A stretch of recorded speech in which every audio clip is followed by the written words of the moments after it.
All right, what's up, guys? Coming with you with wide receiver DFS lineups for week 6. I'm going to give you guys a lot of good wide receiver options to plug in some lineups this week. Wide receiver is obviously the position that has the most depth, and so it's one of the positions where you can find the best value picks and the best way to have a good combination of receivers in your DFS lineup. So let's start out here towards the top. So really, there's only one top wide receiver that I actually like here in week 6, and it's Michael Thomas.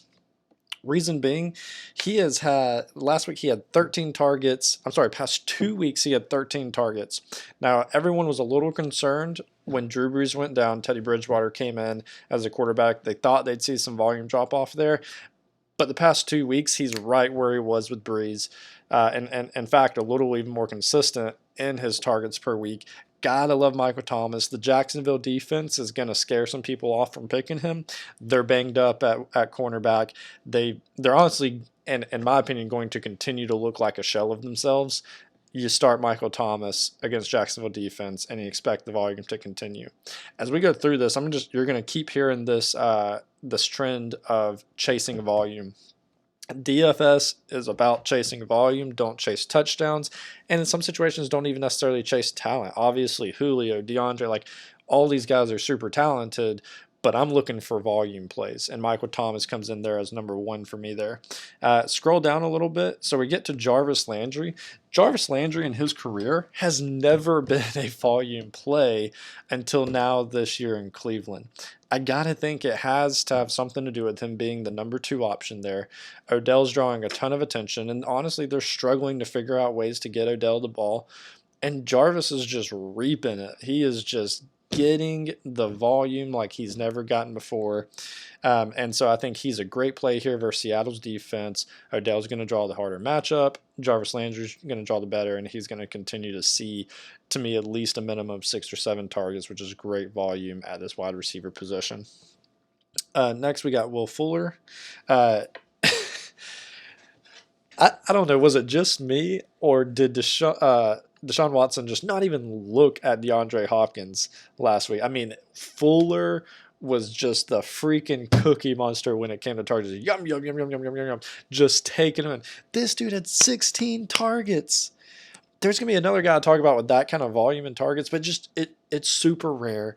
It doesn't happen. They were even up on the Falcons, and he just kept throwing them the ball.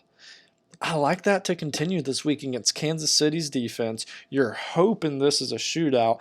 Honestly, I want as much of this game in daily fantasy as I can get in some situations. So Will Fuller, good play right there. DJ Shark, once again, another volume guy.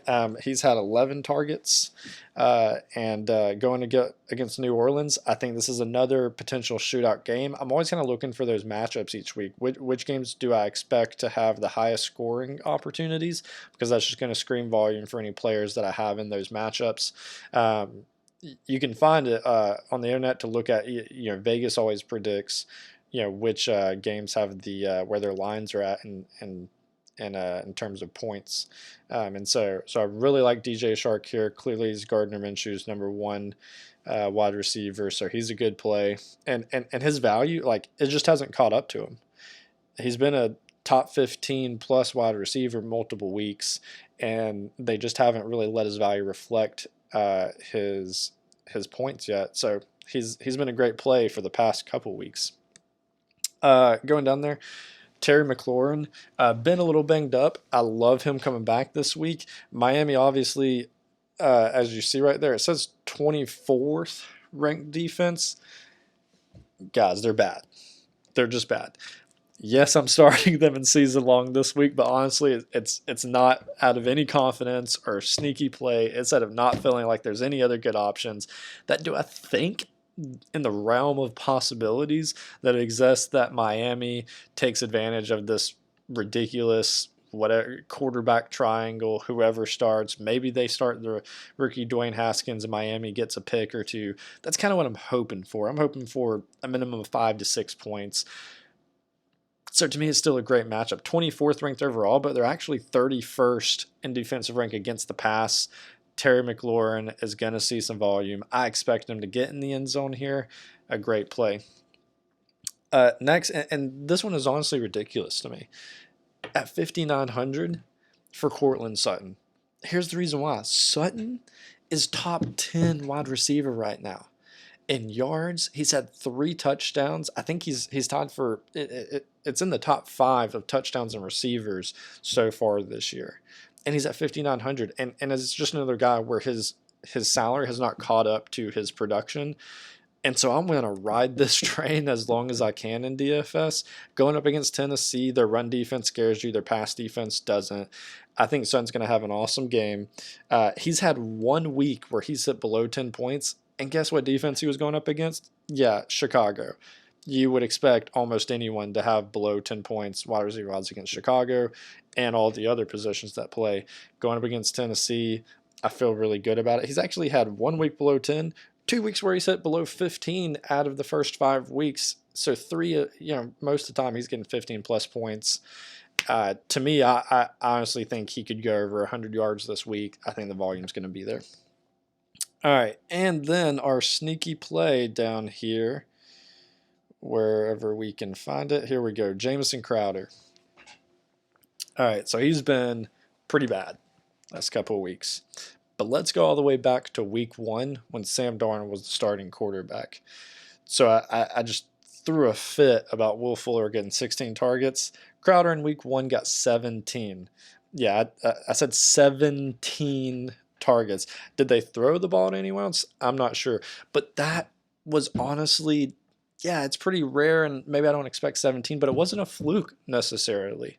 Sam Darnold in college threw primarily to the slot receiver. Sam Darnold so far in the NFL, he has thrown to the slot receiver and the tight end. Chris Herndon was supposed to come back this week. He got banged up. He's not going to be back. I think Crowderson is going to get back. I think Jamison Crowder is going to get back to seeing that huge target volume that we saw in week 1 with Sam Darnold behind center. Sneaky play there at 5,400. Yeah, the Dallas defense, as their ranked opponent second, doesn't scare me. We saw what Green Bay was able to do to them last week. Yes, in the running game, but overall, they're just not a scary defense that's going to make me not pick a player that I think is going to have this type of volume in the game. So, anyway, there you guys go. Those are the wide receiver picks for week 5. Hopefully, you'll be able to plug some of these guys in your lineup, and hey, we're all hoping to hit big on them.